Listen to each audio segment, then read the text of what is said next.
আলুর চপ, মাছের চপ, বেগুনের চপ তো অনেক খেয়েছি। আজকে চলুন শীতের সবজি ফুলকপি দিয়ে চপ বানাই। আসসালামু আলাইকুম everyone, welcome back to my channel.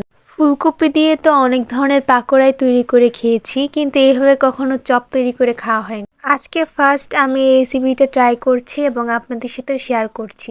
বিশ্বাস করুন, রেসিপিটা জাস্ট অসাধারণ, আমার কাছে খুবই ভালো লেগেছে। শীতের সবজি ফুলকপি শেষ হওয়ার আগে আগে আপনারা অবশ্যই একবার হলো ট্রাই করবেন। চলুন তাহলে রেসিপি দেখে নিই। বিসমিল্লাহ। ফার্স্টে এখানে আমি একটা ফুলকপি নিয়েছি। চেষ্টা করবেন একটু ফ্রেশ দেখে নেওয়ার জন্য। এবারে ফুলকপিটা আমি কেটে নিচ্ছি। ভালো করে একটু দেখে নেবেন ফুলকপির ভেতরে কোনো পোকা আছে কিনা। অনেক সময় কিন্তু ফুলকপির ভেতরে পোকা বাসা বেঁধে থাকে। আমি খুব ভালোভাবে বেছে নিয়েছি। এবারে চুলায় একটা হাঁড়ির মধ্যে ফুলকপিগুলো দিয়ে দিলাম। আগে থেকেই পানি ফুটতে দিয়েছিলাম। এখন মিডিয়াম সাইজের দুটো আলু মাঝখান থেকে টুকরো করে কেটে দিয়ে দিলাম। এবার এর মধ্যে দিয়ে দিচ্ছি 1 চা চামচ লবণ আর হাফ চা চামচ হলুদের গুঁড়া। এবার লবণ আর হলুদ ভালো করে মিশিয়ে ঢাকনা দিয়ে ঢেকে দিচ্ছি যতক্ষণ না পর্যন্ত ফুলকপি আর আলু কুকড হয়ে আসে। এরই মধ্যে 20 মিনিট হয়ে গেছে। আলু আর ফুলকপিগুলো প্রপার কুকড হয়েছে আমি চেক করে নিয়েছি। একটি ছাঁকনি দিয়ে ফুলকপি এবং আলুগুলো ছেঁকে আমি উঠিয়ে নিচ্ছি। একটি পাত্রের মধ্যে উঠিয়ে আমি এগুলো রেখে দিচ্ছি এক সাইডে ঠান্ডা হওয়ার জন্য। ততক্ষণে আমি বেসনের মিশ্রণটা রেডি করে নিচ্ছি। এখানে দিয়ে দিলাম 1 কাপ বেসন, 1 কাপ চালের গুঁড়ি। এগুলো আমি আগে থেকে চেলে নিয়েছি, এর জন্য আর চেলে নিলাম না। আপনারা অবশ্যই কিন্তু চেলে নেবেন। এবার দিয়ে দিচ্ছি 1 চা চামচ লবণ আর হাফ চা চামচ জিরার গুঁড়া, হাফ চা চামচ হলুদের গুঁড়া। এবার দিয়ে দেব হাফ চা চামচ আদা বাটা, হাফ চা চামচ রসুন বাটা, 1 চা চামচ মরিচের গুঁড়া, 1 চা চামচ বেকিং পাউডার। এবার একটি হ্যান্ড উইক্সের সাহায্যে উপকরণগুলো ভালোভাবে মিক্স করে নিচ্ছি।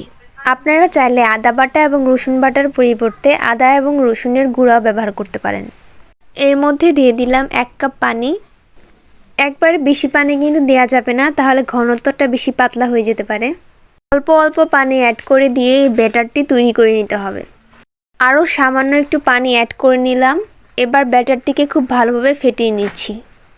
একটু সময় নিয়ে ব্যাটারটিকে ভালোভাবে ফেটিয়ে নিতে হবে, না হলে কিন্তু চপগুলো ভালোভাবে ফুলবে না। আমি প্রায় 4 থেকে 5 মিনিট এভাবে ভালোভাবে ফেটিয়ে নিয়েছি। ঘনত্বটা কীরকম হবে আমি আপনাদেরকে একটু বুঝিয়ে দিচ্ছি। ব্যাটারের মধ্যে আঙ্গুল ডুবিয়ে নেওয়ার পর দেখতে পাচ্ছেন ব্যাটারটি আঙ্গুলের সাথে কোডও হয়ে আছে, আবার ফুটা ফুটা পড়ছেও। এরকম ঘনত্ব হয়ে গেলে ব্যাটারটিকে এক সাইডে রেখে দিবেন। আগে থেকে সিদ্ধ করে রাখা ফুলকপিগুলো এবং আলুগুলো অনেকটাই ঠান্ডা হয়ে এসেছে। খুব বেশি ঠান্ডা করা যাবে না, গরম গরম অবস্থাতেই ম্যাশ করে নিব।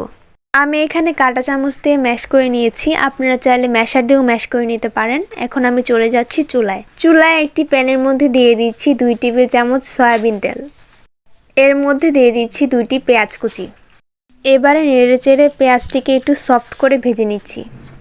পেঁয়াজটা ভেজে নিয়ে এরকম কালার আসার পরে যাতে পুড়ে না যায় এর জন্য একটু পানি দিয়ে নিচ্ছি।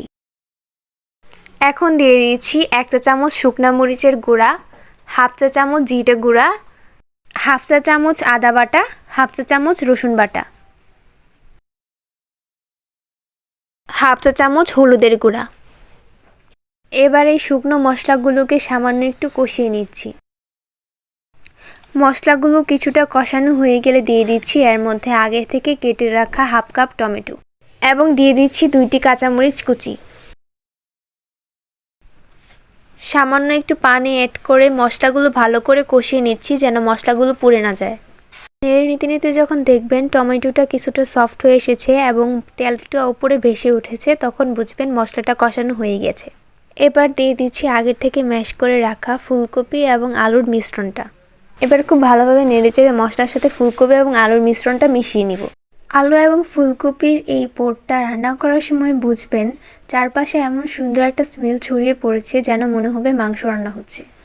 এই পর্যায়ের মধ্যে দিয়ে দিচ্ছি আমি আরও হাফ চা চামচ লবণ। অবশ্যই এই পর্যায়ে পোরটা টেস্ট করে নিয়ে এর মধ্যে লবণটা অ্যাড করে দিবেন। চুলা থেকে নামানোর আগে এখানে দিয়ে দিলাম হাফ কাপ ধনিয়া পাতা কুচি। এবার আর জাল করব না, চুলা অফ করে আমি চুলা থেকে পোরটাকে নামিয়ে নিব। পোরটাকে আমি একটু ঠান্ডা করে নিচ্ছি যাতে হাতে টাচ করতে পারি।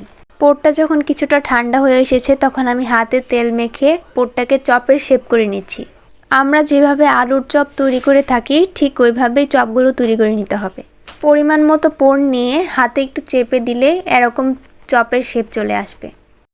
আমি এভাবে চপগুলো তৈরি করছি, আপনারা চাইলে যে কোনো আকারে বা পছন্দের মতো ডিজাইনে তৈরি করতে পারেন। একইভাবে আমার পোর থেকে সবগুলো চপ তৈরি করা হয়ে গেছে। দেখতেই পাচ্ছেন অনেকগুলো চপ তৈরি হয়ে গিয়েছে। এবার আমি চলে যাচ্ছি চপগুলো ভেজে নেওয়ার জন্য। তার আগে অবশ্যই বেসনে কোটিং করে নিতে হবে। একটা করে চপ বেসনের মধ্যে এইভাবে ডুবিয়ে আমি কোটিংটা করে নিচ্ছি। পর্যাপ্ত পরিমাণ তেল খুব ভালোভাবে গরম করে নিয়েছি, এর মধ্যে আমি চপগুলো ছেড়ে দিব। তেলটা কিন্তু খুব ভালোভাবে গরম করে নিতে হবে, না হলে কিন্তু চপগুলো ফুলতে চায় না। তাই সবসময় চপ ভাজার আগে আপনারা তেলটা খুব ভালোভাবে গরম করে নেবেন, তাহলে দেখবেন খুব সহজেই চপগুলো ফুলে গিয়েছে। আমার চপগুলো এখানে ভাজা হয়ে গিয়েছে, আপনারা দেখতে পাচ্ছেন কত সুন্দর একটা কালার হয়ে গিয়েছে। এরকম যখন কালার চলে আসবে তখনই আপনারা চুলা থেকে চপগুলো নামিয়ে নেবেন। এভাবে আমি সবগুলো চপ ভেজে নিয়েছি। দেখতেই পাচ্ছেন কতটা সুন্দর এবং লোভনীয় লাগছে দেখতে। দেখতে কিন্তু একদম আলুর চপের মতো লাগছে, কিন্তু টেস্টের দিক থেকে একটু ডিফারেন্ট আছে।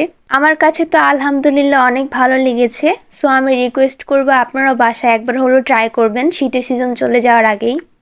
সো গাইস, এই ছিল আমার আজকের পর্বের রেসিপি। আপনার যদি আমার এই ভিডিওটি ভালো লেগে থাকে তাহলে আমার ভিডিওতে লাইক, কমেন্ট এবং শেয়ার করে দিবেন। আর আমার চ্যানেল নতুন এসে থাকলে আমার চ্যানেলটিকে সাবস্ক্রাইব করে পাশে থেকে বেল আইকনটি অন করে দিবেন, যাতে আমার নিত্য নতুন ভিডিও আপনারা পেয়ে যান সবার আগে। আর আমার ভিডিওটি ফেসবুক থেকে দেখে থাকলে আমার ফেসবুক পেজটিকে ফলো করে দিবেন। আজ এই পর্যন্তই, দেখা হবে নেক্সট ভিডিওতে। আল্লাহ হাফেজ।